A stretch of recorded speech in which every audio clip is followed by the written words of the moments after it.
3. Então, essa é a primeira advertência. O sermão não termina hoje. Isso significa, segunda advertência, que para julgar este sermão de hoje com integridade e com prudência, e os que já estão rindo já leram o texto e sabem por que estou fazendo todas essas voltas hoje? É preciso, portanto, escutá-lo até o fim. Isso significa que a gente vai ter que esperar o próximo sermão para aí sim vocês julgarem o sermão. E, se for o caso, entrar no recurso com o mediador do presbitério da igreja. Espero que não. Mas toda essa volta foi só para dizer isso. Eu acho que a gente está diante de um texto que vai, de um lado, apontar para uma dimensão importante e que só podemos entender o equilíbrio dessa dimensão importante se a gente for até o fim e pensar as implicações do que foi ensinado hoje no próximo sermão.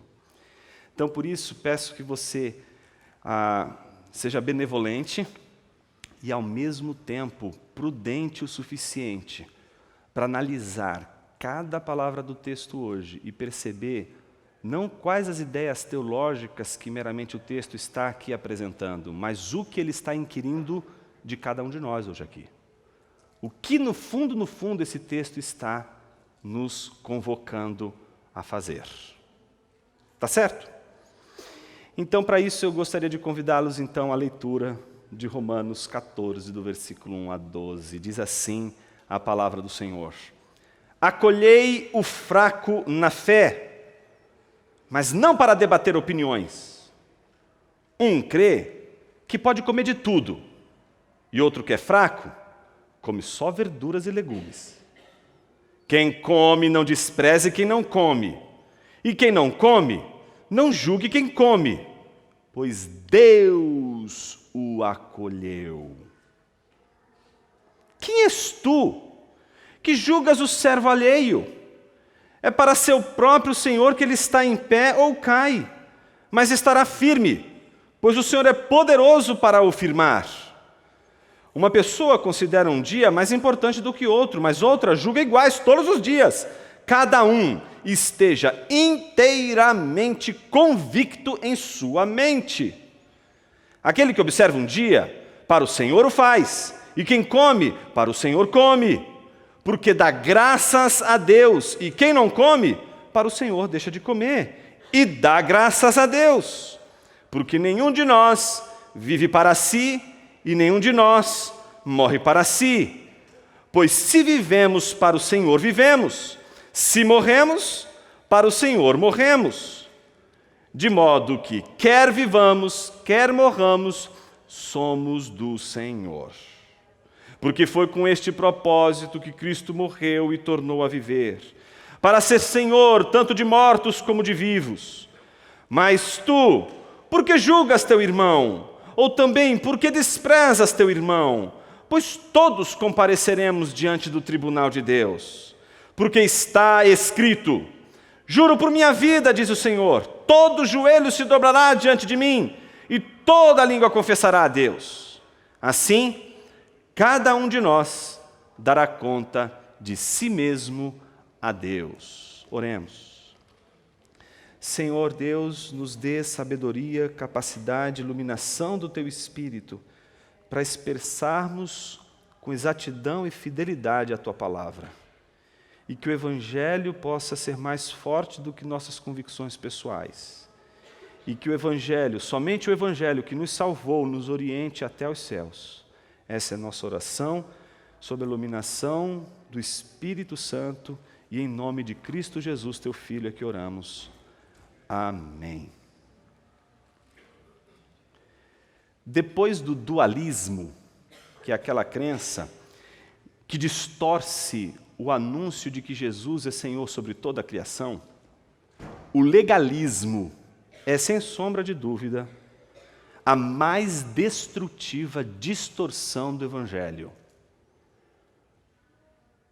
Se por um lado o dualismo distorce no Evangelho o anúncio de que Jesus é o Senhor de todas as coisas e por isso não existe um pedaço do mundo que é de Deus e outro pedaço que não é de Deus, mas tudo é de Deus e tudo está debaixo de Deus, e essa convicção dualista destrói ou corrompe essa verdade do anúncio do Evangelho de Cristo Jesus. Por outro lado, tão nocivo, se não mais nocivo do que o dualismo, é o legalismo, justamente porque o dualismo distorce também o anúncio, não da soberania de Cristo sobre todos os aspectos da vida, mas porque o legalismo distorce o anúncio de que a salvação de Cristo é pela fé e pela fé somente, e não por obras.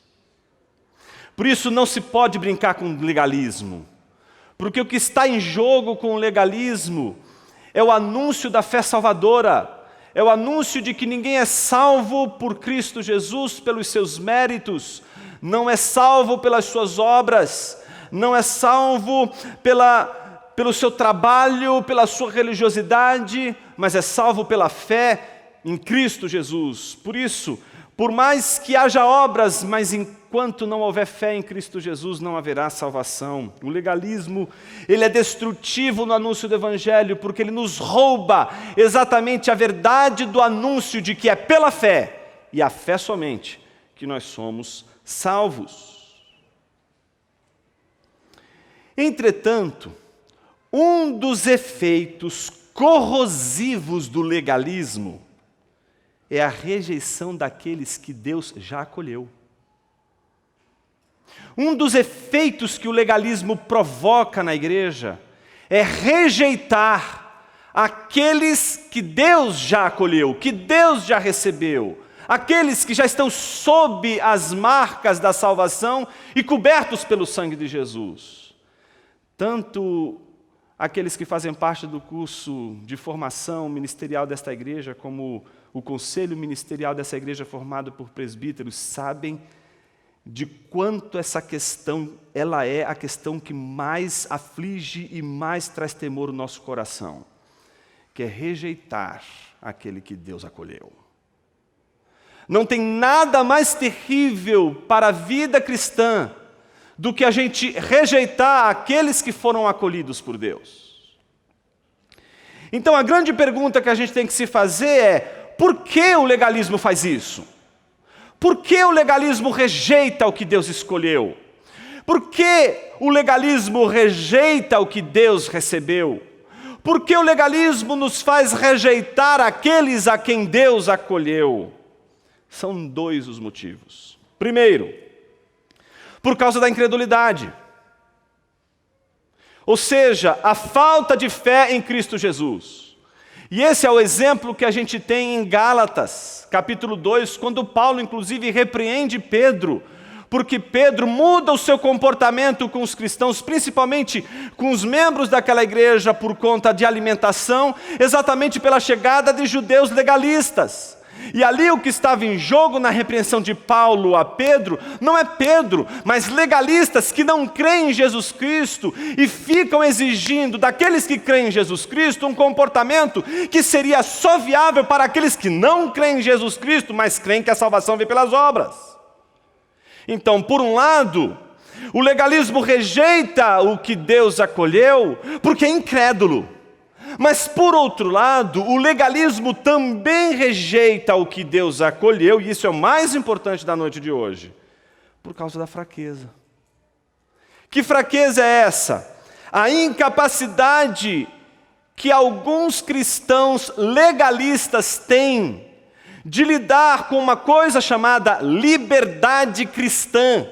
A liberdade que Deus deu para aqueles que são regenerados, aqueles que foram salvos, lavados pelo sangue de Jesus.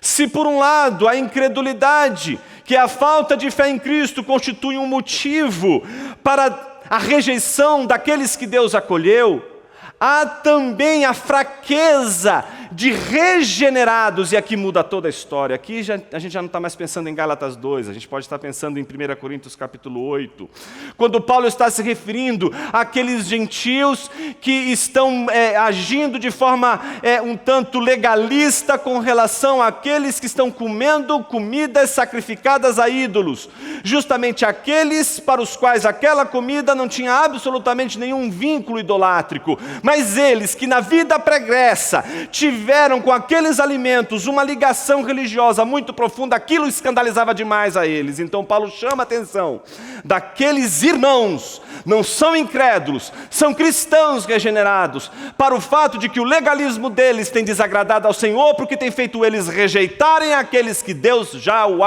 acolheu. Já acolheram. Deus acolheu. Agora, uma coisa importante a gente não pode perder de vista.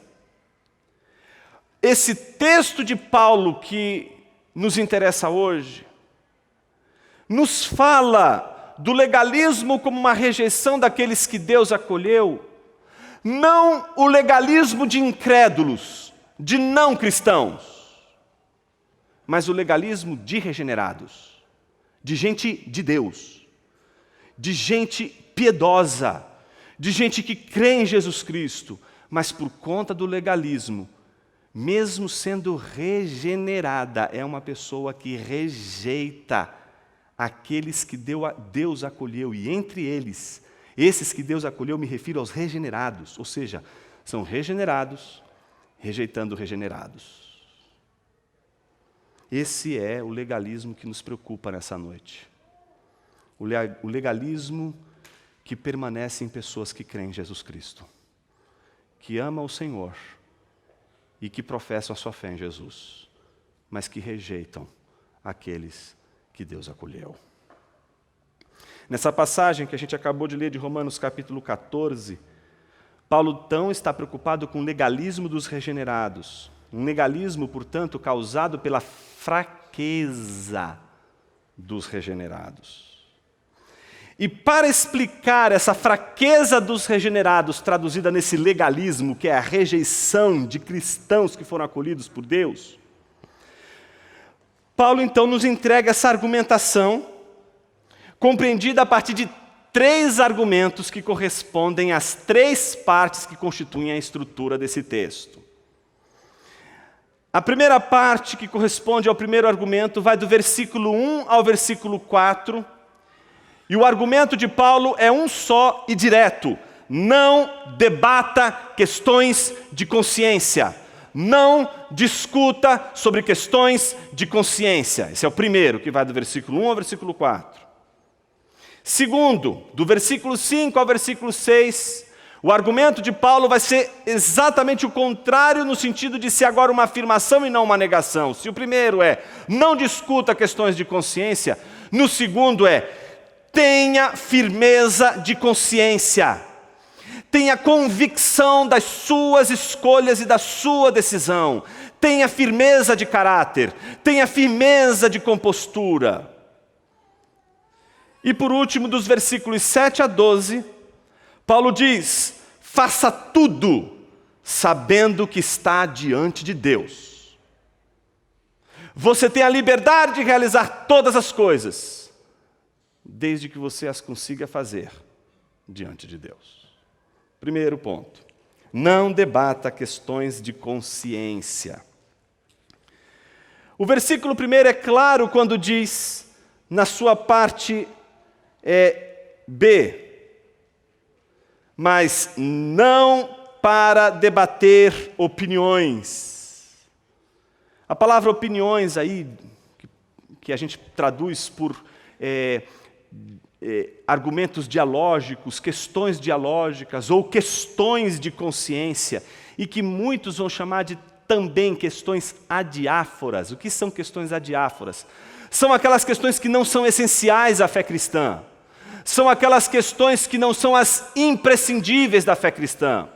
São aquelas questões que não dizem respeito à estrutura teológica de convicção de alguém e que possivelmente seriam consideradas de uma forma irrelevante, quando na verdade é obrigatória a atitude de clara certeza com relação a elas, porque se tratam de questões essenciais, importantes da fé cristã. Em contraste, existem outras questões que não são questões indiscutíveis. São questões discutíveis, ou seja, são questões em aberto, são discutíveis, e por isso Paulo está dizendo, não discuta elas. São questões abertas, são questões que não foram fechadas, por isso, não debata sobre elas, mas não debata sobre quais circunstâncias. Primeiro, o versículo 2 e 3 nos dá o exemplo, é a questão relacionada à comida. Então o versículo 2 diz, um crê que pode comer de tudo, e o outro que é fraco, come só verduras e legumes. Não é fraco porque não come carne, obviamente. Mas a fraqueza que Paulo está apontando aqui é de outra natureza. Não é a fraqueza orgânica, aqui é a fraqueza de espírito, é a fraqueza de alma, é a pobreza em relação ao alcance do Evangelho e aquilo que é essencial ao Evangelho. Então Paulo está dizendo exatamente isso, não discuta questões, digamos assim, de consciência. Algumas pessoas não vão comer carne, outras vão comer verduras, mas talvez as pessoas que não vão comer carne porque elas estão presas a uma convicção que elas entendem que desagradaria ao Senhor se elas comessem carne, enquanto as outras não. E a gente sabe que no contexto da formação do povo de Israel, a dieta do povo era prescrita por Deus. Então aquele povo que tem uma dieta já prescrita por Deus e que agora são cristãos, eles então percebem que estão convivendo com não cristãos, que gostam, por exemplo, de uma carninha de porco, que gostam de e aquela carne impura aos olhos daqueles que seguem a dieta estabelecida por Deus, lá desde o Antigo Testamento. Então dizem, essas comidas não fazem o menor sentido, elas não podem fazer parte do nosso cardápio. Mas isso era uma questão aberta, era uma questão de consciência, é disso que Paulo está falando. Paulo então está dizendo para a gente agora, talvez algumas questões que estavam enterradas ali e que precisavam sobressair para que o povo pudesse entender do que ele está falando agora. Por que ele está falando tanto do Evangelho? Porque talvez ali exista uma igreja que, depois de tudo que ele falou sobre a questão do amor ao próximo, da convicção da igreja com relação ao discernimento, ela tem que ser uma igreja que aprende a discernir as coisas. A gente viu isso na nossa última exposição. Então agora ele sabe que alguma coisa precisa vir à tona e ser resolvida, e ele resolve então tocar nessa ferida, e essa é a ferida que Paulo quer tocar na igreja de Roma, a ferida daqueles que estão criticando os que comem aqueles alimentos que não faziam parte da dieta estabelecida por Deus no Antigo Testamento. E aí a reação não poderia ser outra, senão aquela reação de torcida. Não é? A reação de torcida é eles são os da carne, eles são dos vegetais, então a gente vê aquela briga de torcida, aquilo que está acontecendo entre esses dois grupos na igreja não é nada mais, nada menos do que uma discussão agora sobre o que devemos comer. Então todo mundo quer chegar a um cardápio absoluto, onde todo mundo tem que comer aquele cardápio. Então Paulo está dizendo, vocês estão de brincadeira. Não discutam questões de consciência, essas questões não são as mais importantes, elas não são as questões que de fato têm que ser discutidas. Vocês estão discutindo questões que não são importantes. Tem outras tantas questões que precisam ser discutidas e deliberadas, e vocês estão deliberando sobre comer carne e vegetais. Gente, é isso que Paulo está dizendo, o que existe na cabeça? Mas não adianta Paulo dizer que eles não devem comer, que eles não devem discutir sobre o que eles devem comer, ou não. É preciso dizer a razão pela qual eles não podem discutir essas questões. Por que discutir essas questões? Elas são inúteis. Primeiro, porque Deus acolheu tanto os que gostam de carne, como os que gostam de vegetal. Todos os que comem a comida de um determinado tipo, como aqueles que comem de um outro tipo. Então ele acolheu ambos. Então é como se a igreja estivesse dizendo, qual aqui é a igreja verdadeira? Então se a gente não conseguir chegar a um consenso com isso, o mais diria assim, plausível seria a gente, nesse caso que surgem as grandes divisões na igreja, né? Aí surge a igreja do vegetal e a igreja da carne, é isso que vai acontecer, você vai ter os seguidores daqueles que vão só comer carne e os seguidores daqueles que só vão comer vegetais. As divisões na igreja, boa parte delas, não todas, mas boa parte delas são discussões adiáforas, são discussões que poderiam ser resolvidas, mas não são. E por que não são? Porque elas são elevadas a uma condição das quais elas não são. Elas não são questões essenciais, mas são tratadas como se fossem. Então Paulo exorta em primeiro lugar dizendo, por que vocês têm que parar com essa discussão? Em primeiro lugar, porque Deus acolheu a ambos. Ambos foram regenerados. Se você continuar comendo vegetais e você continuar comendo carne, Deus vai continuar amando vocês e a obra de Deus vai continuar porque vocês não foram aceitos, não foram acolhidos por Deus porque você gosta de carne, porque você gosta de vegetal. Então a grande pergunta que a gente se faz é, uma vez que Deus acolheu a todos, tanto aquele legalista que está dizendo, olha, não pode porque diz não pode, e o outro que está dizendo assim, olha, a lei já acabou, pode tudo, está valendo tudo. O que a palavra de Deus nos exorta, o versículo 4 diz que uma vez que Deus escolheu ambos, nós não podemos julgar uns aos outros em questões adiáforas. Então se Deus acolheu a ambos, então qual é a primeira coisa que tem que ser dissipada? O julgamento, do tipo, aquele irmão é desse jeito porque come carne. Porque se ele não comesse carne, ele seria mais santo, ele seria um pai melhor, ele seria uma mãe melhor, seria um marido melhor, seria uma esposa melhor, ele não seria a pessoa fofoqueira que ele é. Tudo isso é porque ele come carne. Se ele não comesse carne, a vida dele seria outra. E os que são de carne vão dizer assim, o problema é o vegetal, se você comer vegetal, vai acabar com tudo isso. Então a primeira coisa que Paulo vai dizer, logo depois de afirmar que a razão que deve separar as discussões adiáforas, e por isso todo ministro da igreja tem autoridade para extirpar esse tipo de discussão e não permitir que esse tipo de discussão aconteça na igreja, é exatamente pelo fato de que Deus acolheu a ambos. Todas as duas classes, elas pertencem a Deus e são todos eles regenerados. E por isso não podemos julgar uns aos outros. Só que esse julgamento ele é curioso. O versículo 4 é uma pergunta que Paulo vai fazer. Quem és tu que julgas o servo alheio? Então, é como se eu estivesse dizendo assim, cara, você é o senhor dessa pessoa? Sabe? Senhor, aquele irmão ali, ó, diz que vai na igreja, não sei o quê, eu vi ele com a esposa lá no restaurante, era dia dos namorados, eu me lembro como se fosse hoje, e eu vi eles tomando uma taça de vinho. Que sacrilégio, pastor! Então, tem aqueles que gostam da taça de vinho e aqueles que não gostam da taça de vinho. Aqueles que gostam, então, da taça de vinho estão sendo acusados de falsa espiritualidade por aqueles que dizem que não tomar o vinho seria a coisa mais adequada para um cristão. Então, a grande pergunta que Paulo faz é, quem é você? Você é senhor deles? Um pastor deveria chegar para uma pessoa, então eu já estou dando um recado para vocês, tá? Um pastor deveria chegar para essa pessoa, cadê o sangue? Cadê seu sangue sobre eles? Está lá? Você morreu por eles? Você deu sua vida por eles? Você sabe o quanto eles estão lutando para ficarem juntos? Você sabe o quanto eles estão tendo que virar o mundo para poder ficarem juntos? E você sabe por que eles estão celebrando hoje?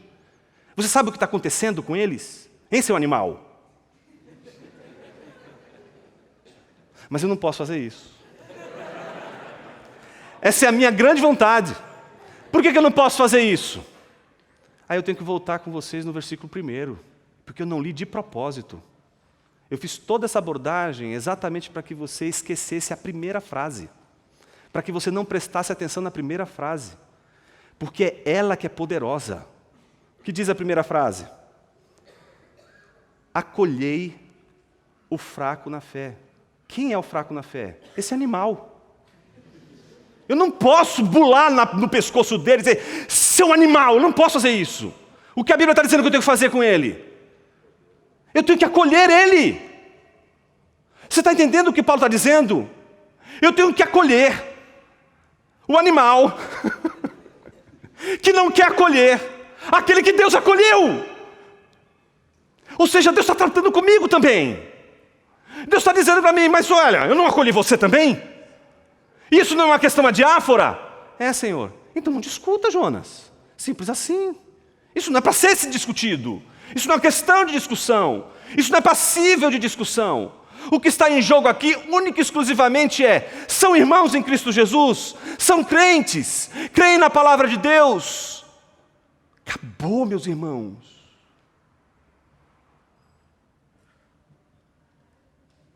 Pelo menos no sermão de hoje. Então, quando a gente vê o versículo 1 dizendo acolher o fraco, a gente tem que ler à luz do que foi dito também no versículo 4. Nós não somos senhores do outro. Nós não somos senhores das pessoas. Não somos nós que temos que mantê-las em pé ou não. Não somos nós guardiães da espiritualidade de alguém ou não, ou da religiosidade de alguém ou não. Então a primeira coisa que o texto diz nesse sentido, no versículo número 4, é para seu próprio Senhor que ele está em pé ou cai. Porque ele é Senhor dele. Por que você está querendo mandar no servo do seu Senhor? Então vem a próxima parte do texto.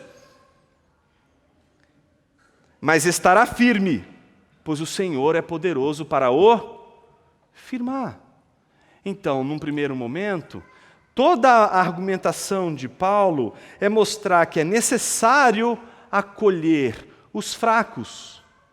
Mesmo que esses fracos pareçam ser os mais fortes na igreja, porque eles são considerados os mais fortes, justamente porque eles parecem viver aquelas regras que nós julgamos ser as regras fundamentais para confirmar a vida de um cristão, que não é a profissão de fé em Cristo Jesus, mas é o seu comportamento diante de regras do cotidiano, regras que dizem respeito a outras realidades que não são essenciais à fé cristã, mas são elevadas à condição de essencial.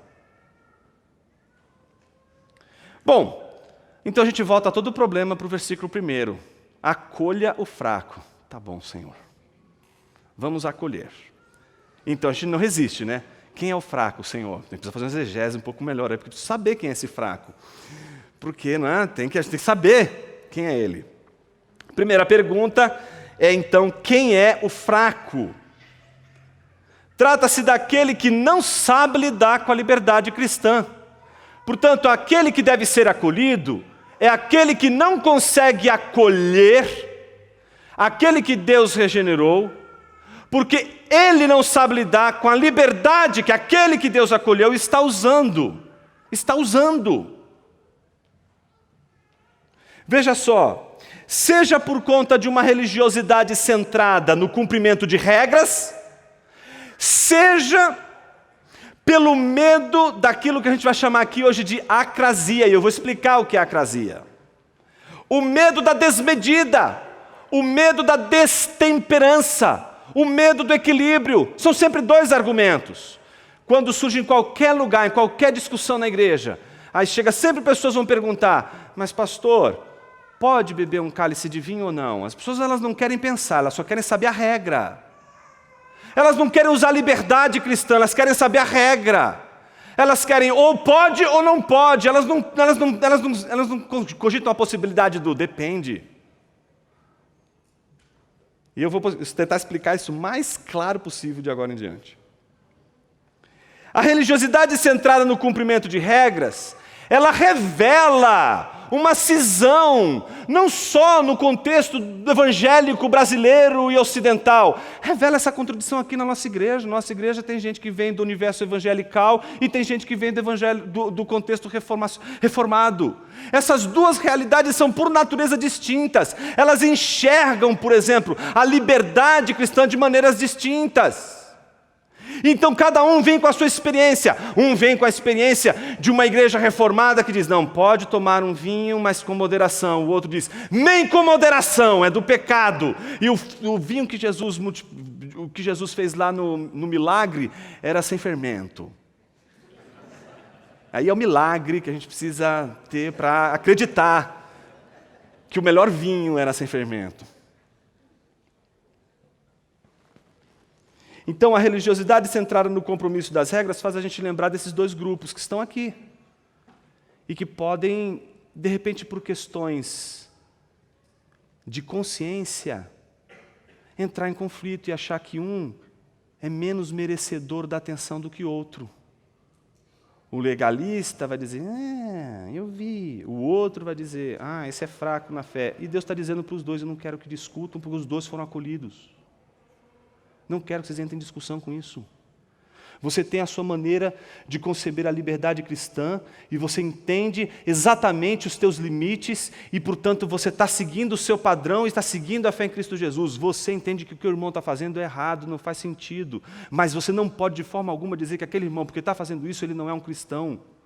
Então, o amor de Cristo Jesus precisa aparecer aqui, não pelo fato de que você tem convicções tão fortes, tão poderosas assim, mas sim porque você crê no que a Bíblia ensina sobre todas essas coisas. Ou então, aquela ideia, da segunda parte que eu estou tentando mostrar para vocês, que é a questão da acrasia ou da destemperança, que é o argumento que tenta sempre justificar aquelas generalizações, e é sempre o argumento mais corriqueiro, porque parece ser o argumento da prudência, do tipo, não podemos aceitar a possibilidade de qualquer vegetal na igreja. Era para ser vinho, mas acabou sendo vegetal. Não pode. Não pode. A pergunta é por que não pode? E aí vem um argumento mais forte. Porque tem pessoas que são viciadas em alcoolismo. São adictos. Tem adolescentes na igreja. Tem crianças na igreja. Esse seria um péssimo exemplo para eles. Então não podemos usar dessa liberdade. Temos que nos privar. Todos. A gente só deu um salto do cristianismo para o islamismo aqui. É só essa a diferença. A defesa da abstinência como exatamente a marca de todas as soluções para qualquer problema de destemperança. Então o que acontece aqui? A gente precisa, em primeiro lugar, entender o que é essa acrasia. O que é essa destemperança. Se uma pessoa, por exemplo, imagina, você está tomando um suco. Alguém vai lá e coloca uma substância química nesse suco. E aí você fica fora do limite. Não é? Isso foi uma acrasia? Isso foi uma destemperança? Não. Você está debaixo de um equívoco que foi cometido. A destemperança ela não é meramente o desequilíbrio, ela é o desequilíbrio consciente. É quando você não reconhece os seus limites, ultrapassa os seus limites conscientemente. Então abre a sua vida para todo desmando e toda destemperança. E isto é pecado. Com vinho, mas também com a sua língua. Mas alguém pode dizer assim, esse é o segundo argumento que se segue desse, que é maravilhoso. A pessoa sempre acha assim, mas se eu falar mal do cara, ou falar mal da menina, ou falar mal de todo mundo na igreja, eu não vou ficar bêbado por isso na sarjeta. Não? Você acha que Deus enxerga só a sarjeta que você está vendo? Você acha que sua alma não pode estar na sarjeta por causa da sua língua?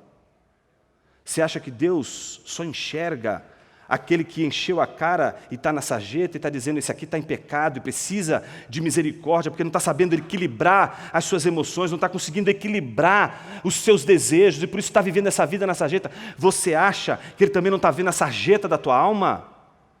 Você acha que a idolatria que está ferindo a glória de Deus, do cara que está embriagado numa sarjeta, não é a mesma que está ferindo a Deus quando você usa a sua língua de forma tão venenosa?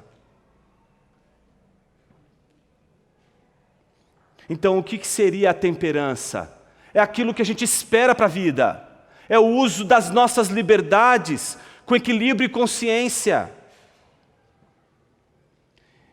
Então, por conta dessas argumentações, principalmente com relação agora não à questão da temperança, mas à questão da juventude ou dos adolescentes,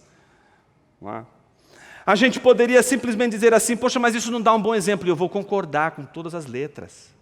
Acho ridículo, esses jovens pastores, jovens que você vê aí nas redes sociais postando em mesas, com um monte de bebida, não sei o quê, para mostrar sou livre no Senhor. Para que fazer isso? Para que fazer isso? Para que mostrar isso? O interessante é que quando a gente vê situações como essa, o que a gente vê é uma espécie de tentativa de dizer o seguinte: vamos plantar uma igreja moderna, uma igreja que não tem problemas, por exemplo, com as questões culturais. Então aqui, se você quiser frequentar a nossa igreja e beber, tranquilo, tá certo? Só que vocês perceberam que toda essa maquinação não é pela liberdade? Não é pela liberdade que Cristo dá, mas é sim uma autoafirmação, talvez de pessoas que viveram a vida frustradas porque justamente não sabiam viver com a liberdade ou foram privadas justamente por pensamentos e igrejas legalistas. Eu tenho um amigo que ele diz o seguinte, que ele pastor de igreja, o amigo disse para ele assim, o membro da igreja disse para ele assim: pastor, eu estou achando uma coisa muito estranha. Começou a estudar teologia, e quando o cara começa a estudar teologia, ele começa a pensar umas coisas muito doidas.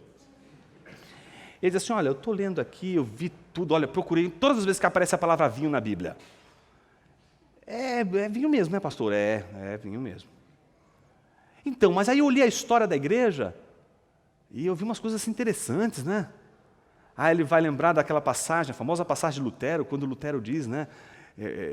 A palavra de Deus fez tudo, né? Ele diz isso depois de ter dito, olha, foi depois de tomar uma deliciosa cerveja, feita pela Catarina Vambora, que era especialista. Aliás, ela chega no convento depois dentro de um barril de cerveja, mas é alemão, alemão pode. Aí ele diz assim: olha, eu vi que Lutero bebia cerveja, bebia tanto. Aí eu falei assim: poxa, se Jesus bebia, Lutero traduziu a Bíblia tomando cerveja. Tá certo? Por que eu não posso, pastor? Ele inverteu para o menino e disse assim: mas quem disse que não pode? Você pode. Faz tudo o que eles fizeram, que eu deixo você beber à vontade. Essa é a coisa que menos a gente quer prestar atenção quando a gente trata dessa discussão. Porque o que acontece? A gente fala: Jesus Cristo tomou vinho. Tá, mas você vive como ele vive? Então o que a gente vê muitas vezes nessas plantações de igrejas modernas, emergentes, aqui vale tudo? Não é a liberdade em si, é apenas a ostentação de uma fraqueza. A fraqueza de justamente achar que ostentando tudo aquilo, você está tendo controle sobre todas as coisas, e não é bem assim. As coisas não são bem assim, por quê? Por uma razão. Esses marmanjos, na maioria das vezes, são irresponsáveis com sua própria vida. Estão servindo de modelos não somente nessa questão da bebida, mas estão servindo de modelos também no caráter totalmente reprovado que eles possuem. O problema não é a imitação em si, o problema é quem você imita. Quais são as características, os compromissos, as responsabilidades e a vida que está se vivendo ali. C.S. Lewis, quando tratou dessa questão, ele considerou exatamente esse devido problema, porque ele tinha um irmão, o irmão dele chama-se Warren Lewis. E Warren, ele era um adicto. Tinha problemas com bebida. E ele dizia exatamente o seguinte: não é porque você está diante de pessoas que têm problemas de alcoolismo, ou de jovens e adolescentes que não têm ainda a virtude da temperança e a capacidade de serem moderadas, que você deveria, portanto, inibir as pessoas e dizer: ninguém mais pode participar. Você não pode proibir uma pessoa que tem a liberdade de Deus para fazer as coisas com equilíbrio e moderação que Deus pede, porque afinal Ele não diria: não vos embriagueis se as pessoas só tomassem suco. Ele não vai dizer: não vos embriagueis, não, mas a gente só toma suco aqui de uva, não tem fermento. Ele só vai falar: não vos embriagueis, porque eles tomam coisas que embriagam. Então ele está dizendo: olha, vocês estão passando do limite, vocês não podem passar do limite. Se você não consegue, se você é tentado, você não tem prudência, você não tem temperança, a melhor forma de você lidar com a sua vida é cortando sim, é sendo intransigente sim, mas o fato de você viver isso não pode levar a você fazer com que todos se curvem diante da mesma situação, porque não é a sua. Mas mais uma vez, eu estou falando de um lado da moeda, o outro lado vem no próximo sermão. Esse texto prossegue dizendo exatamente o seguinte, e corrobora tudo isso que a gente acabou de dizer. Versículo de número 6, versículos 5 e 6. Uma pessoa considera um dia mais importante do que outro, mas outra julga iguais todos os dias. Cada um esteja inteiramente convicto em sua mente. Aquele que conserva um dia, para o Senhor o faz. E quem come, para o Senhor come, porque dá graças a Deus. E quem não come, para o Senhor deixa de comer e dá graças a Deus. Então, se no primeiro momento Paulo está dizendo, não discuta questões de consciência, porque você vai ter um irmão que é moderado e ele toma o vinho dele e com toda a tranquilidade do mundo, você não pode discutir sobre essas questões e levantar um falso testemunho contra ele ou julgá-lo por conta disso. Mas vale a mesma coisa para aquele que acha que aquele irmão legalista, ele não merecia estar dentro da igreja e por isso ele tem que ser obrigado agora a gostar também de vinho. Agora você, irmão, que é contra isso, você tem que também aprender a gostar. Não, Paulo não está dizendo isso. Paulo agora, depois de dizer não discuta sobre isso, Paulo está dizendo, tenha firmeza de convicção. Se você, por um lado, tem a convicção de que a liberdade cristã lhe dá condições de lidar com questões de consciência com maturidade, tenha a convicção disso. Se você acha que isso não é bem, não faz bem, isso faz mal, isso é terrível, isso vai acabar com um monte de coisas, tenha firmeza na sua convicção. Mas como a gente adquire firmeza de convicção? E aqui é o trunfo de tudo que está sendo dito hoje, que é o terceiro e último ponto. Quando Paulo nos convida a perguntar se tudo o que estamos fazendo está diante de Deus. Por exemplo, Lewis diz assim, um cristão poderia dizer que é proibido o casamento? Proibido se casar? Se abster do casamento? Poderia. Mas ele teria que ter boas razões para isso. Mas ele poderia. E nós respeitaríamos ele, porque é uma questão de consciência. Um cristão, por exemplo, poderia dizer assim, olha, sexo é do diabo, não quero, para a minha vida. Opa, peraí, como assim? O sexo não é do diabo. Como você está dizendo que o sexo é do diabo? Como você está dizendo que o sexo ele é uma marca da queda dessa natureza? Não. O problema é esse. O problema é se quando você faz sexo, você pode fazer sexo olhando para Jesus.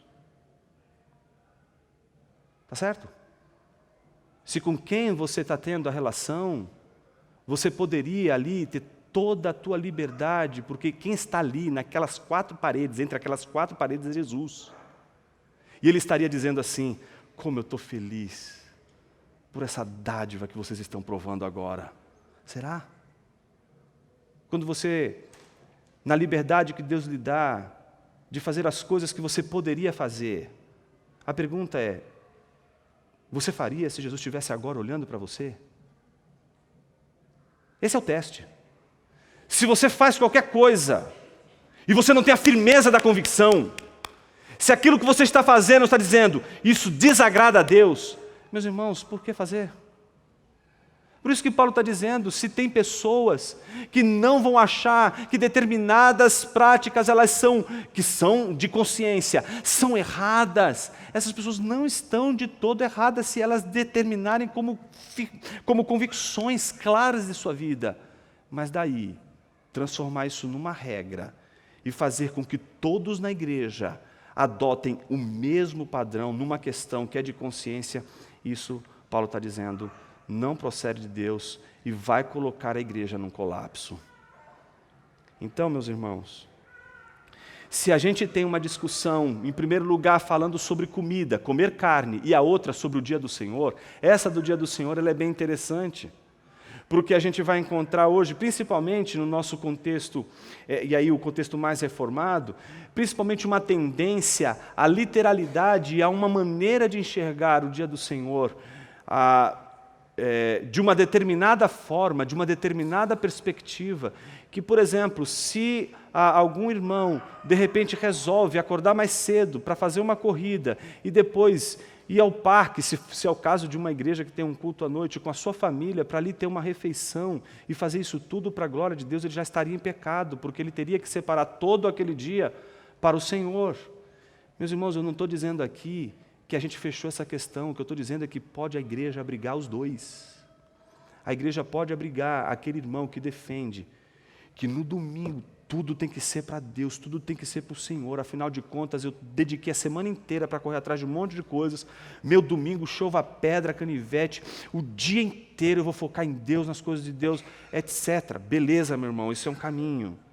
Mas se o outro irmão disse assim, olha, eu não vejo nenhum problema, porque, pelo contrário, tudo que eu estou fazendo durante esse domingo, eu estou focado em Deus e para a glória de Deus, eu estou com a minha família, celebrando de manhã, um momento muito bacana, ou à tarde com minha família, num momento muito bacana, e vou hoje para prestar o meu culto a Deus com toda a minha dedicação, com todo o meu empenho. Meu irmão, a igreja consegue abrigar os dois, porque Deus acolheu os dois.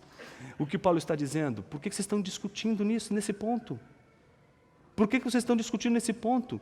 Não há discussão de que o cristão precisa adorar o Senhor no dia do Senhor, mas as questões que envolvem a possibilidade de ser uma adiáfora, de ser uma questão passível, de possíveis opções, por que a gente vai escolher uma só e dizer vamos caminhar só por essa linha? Portanto, meus irmãos, esta igreja aqui é uma igreja para pessoas que querem separar o domingo inteiro, como para aquelas pessoas que entendem, que vão fazer para o Senhor, mesmo quando estiverem passeando com a sua família numa praça. Vão entender que estão fazendo isso para Deus. Agora a pergunta é por quê? O próprio Paulo nos diz isso.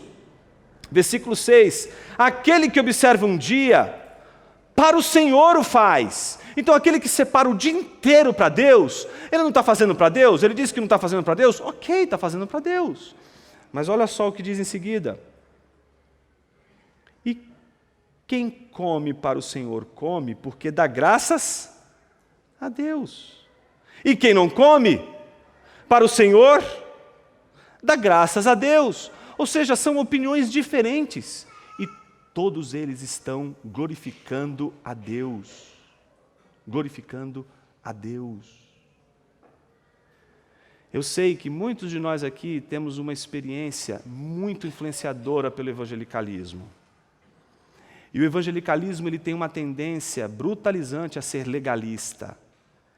Mas em nenhum momento um evangelical que defende determinadas posturas, ele não é um regenerado e por isso deve ser acolhido mesmo na sua fraqueza, quando ele entende que um irmão responsável, que está usando da sua liberdade, ele estaria em pecado por usar a sua liberdade, esse irmão está sendo fraco na fé, e a Bíblia diz que não devemos execrá-lo por isso. A vontade é de olhar e dizer, seu animal, mas o que Deus está dizendo? Acolha, acolha, porque também a gente vai ver que do outro lado tem animais. Para concluir, Paulo no versículo 7 a 12, oferecerá para a gente justamente esse padrão. Porque nenhum de nós vive para si, e nenhum de nós morre para si. Se vivemos para o Senhor, vivemos. Se morremos para o Senhor, morremos. De modo que quer vivamos, quer morramos, somos do Senhor.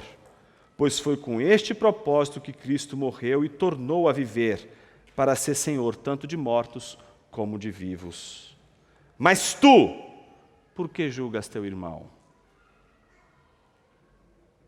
Pois todos compareceremos diante do tribunal de Deus. Por isso, meu irmão, se você está usando mal a liberdade de Deus, você está agredindo a Deus, tanto aquele que está se privando da liberdade de Deus, que Deus lhe deu, porque ele acredita que esta privação o salvará. Se você acredita que o cumprimento de suas regras é a garantia pela sua salvação, você será julgado, tanto quanto aquele que tem usado a liberdade de Deus de forma irrestrita, irresponsável e sem o menor comprometimento em fazer para a glória de Deus. Com isso, Paulo está dizendo, mas tu, porque julgas teu irmão, ou porque desprezas teu irmão, pois todos compareceremos diante do tribunal de Deus, porque está escrito, juro por minha vida, diz o Senhor, todo joelho se dobrará diante de mim, e toda língua confessará a Deus. Assim cada um de nós dará conta de si mesmo a Deus. A liberdade cristã, portanto, não é a liberdade sem limites. Não é uma liberdade sem padrões. Então a pergunta que se segue é: qual é o limite? Tudo o que você faz e te dá alegria poderia ser feito diante do Senhor?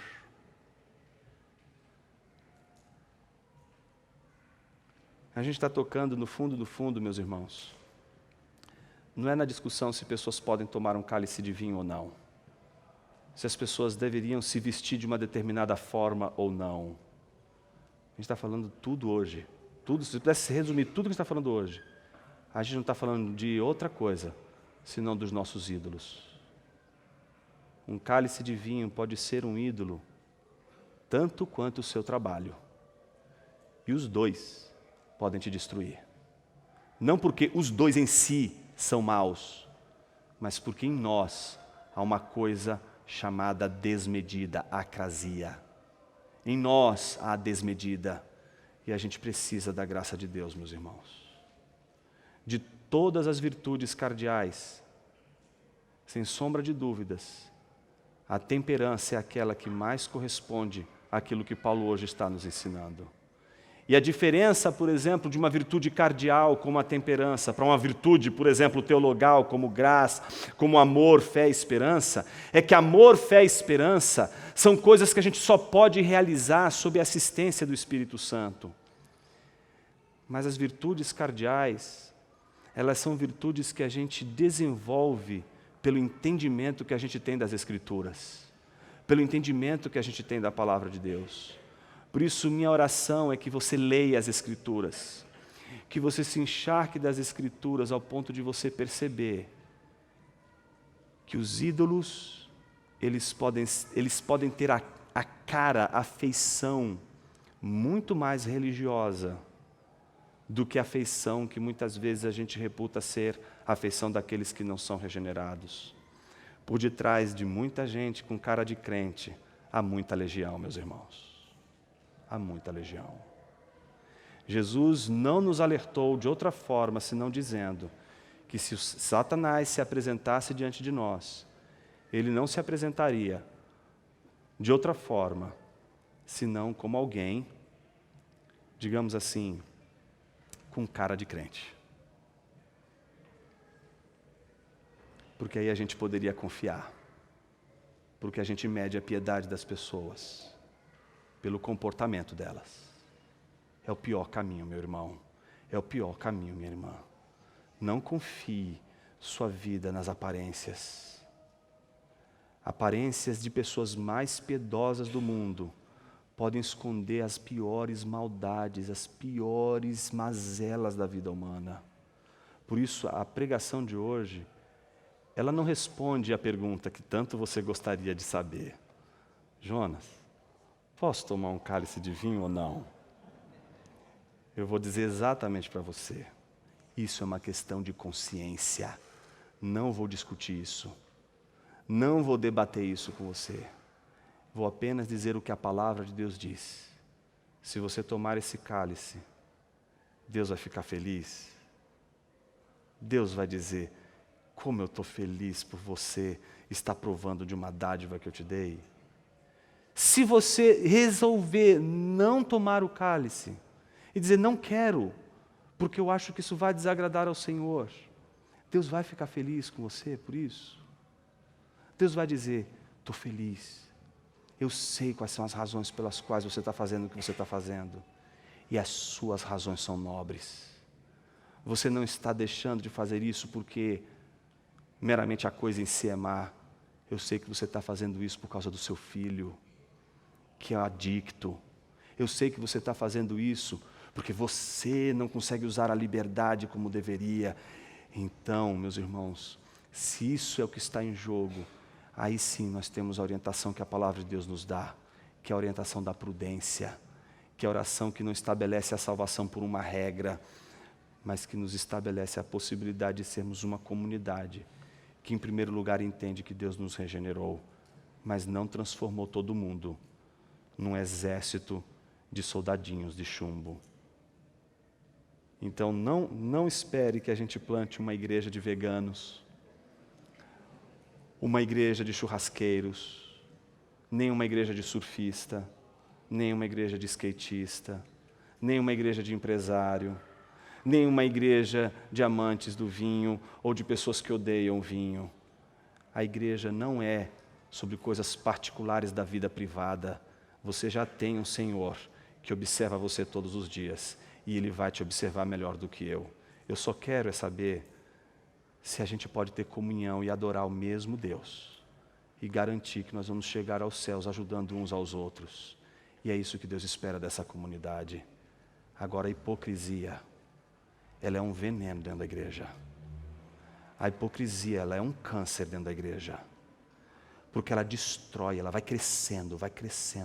E preste atenção no que eu estou te dizendo. Preste atenção no que eu estou te dizendo. Ela cresce nos contextos mais piedosos, onde a gente está querendo mais a bênção das pessoas, mais a felicidade das pessoas, mais o bem-estar da igreja. É ali que está enfurnada a maior tentação de nossas vidas. Meus irmãos, precisamos do Evangelho, porque somos idólatras, porque podemos idolatrar coisas que não podem ocupar o lugar de Deus.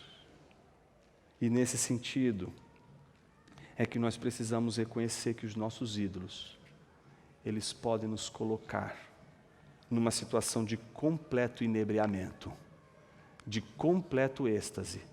E esse êxtase diante do nosso ídolo pode simplesmente nos fazer dormir diante de toda a experiência importante que a gente poderia ter de resistência ao maligno. Se existe uma coisa que pode provar o meu e o seu coração, é exatamente a nossa tentativa de ocultar de Deus aquilo que estamos fazendo.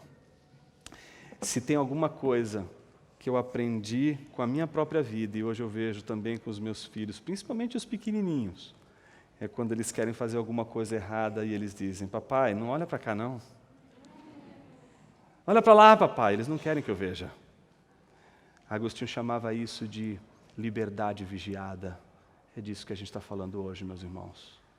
Eu me lembro de Henrique, pequenininho, e eu dizia para ele: filho, você pode ir até ali, e pode brincar à vontade, mas só até ali. E ele brincava, até uma hora que o espaço fica limitado para a criatividade da criança, e ela é tentada a cruzar a linha da fronteira. E eu me lembro do Henrique fazendo bem assim, olhando para trás e... eu dizia: não vai, Henrique! Sabe, tipo o Procurando Nemo, vai lá e põe a mãozinha onde não podia, e pronto, dá tudo errado, obviamente, vai ser disciplinado, é a vida é assim, mas por quê? Passou do limite.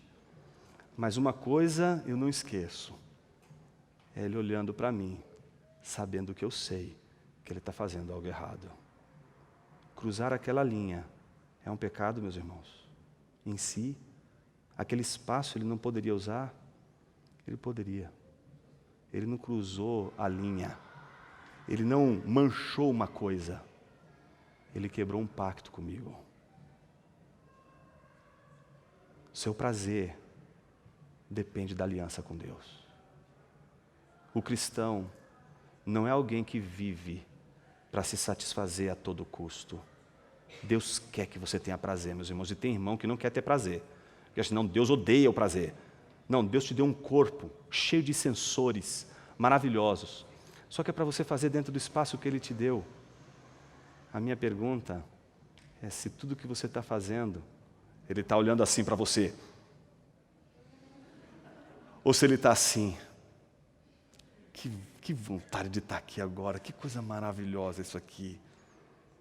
Como Deus está vendo você e os seus prazeres. Em vez de tentar dizer: isso é certo, isso é errado, aquilo outro é certo, aquilo outro é errado. Por que não pensar caso a caso?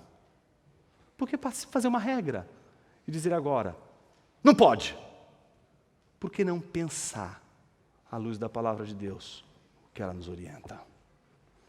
Minha oração nessa noite é para que Deus nos dê sabedoria, para que não ocorram as experiências mais esdrúxulas da vida, aquelas em que a gente enquadra no mesmo balaio aqueles que a gente acha que só serão salvos, os cristãos feitos à nossa imagem e semelhança. Você e eu teremos muita surpresa. Muita gente diferente de mim e de você herdarão o reino dos céus. Senhor Deus.